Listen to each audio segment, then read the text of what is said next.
جب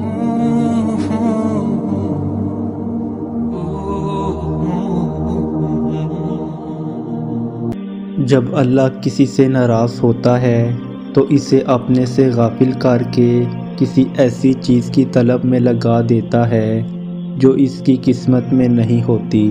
ہمارا اللہ تو کبھی بھی کچھ بھی کر سکتا ہے، تو پھر تم سے کس نے کہہ دیا جو فوراً نہ ملے وہ پھر دوبارہ کبھی نہیں مل سکتا۔ اللہ تو رہتا ہی وہاں ہے جہاں تمہاری دعائیں رہتی ہیں، پھر کیسے ہو سکتا ہے کہ تمہارے دل نے تڑپ کر اللہ سے کچھ مانگا ہو اور اسے نہ سنا ہو۔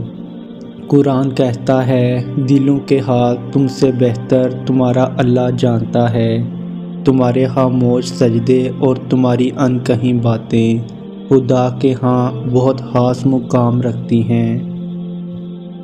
اللہ پر یقین کامل رکھو اور پھر دیکھنا ایک دن تم وہ سب کچھ پا لوگے جو تم صرف اپنے خیالوں میں سوچتے ہو۔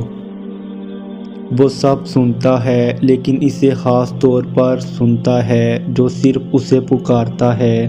وہ سب کے پاس ہے لیکن اس کے پاس خاص طور پر ہے جو اس کی تلاش میں ہے۔ وہ سب کو دے رہا ہے لیکن اسے خاص دے رہا ہے جو پورے یقین سے مانگ رہا ہے۔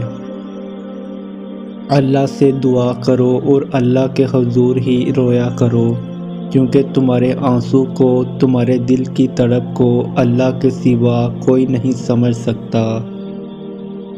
اللہ کو پکارو، وہ ٹھیک انہی لوگوں کو وسیلہ بنا دے گا جو تمہارے کام میں رکاوٹ بن رہے ہیں۔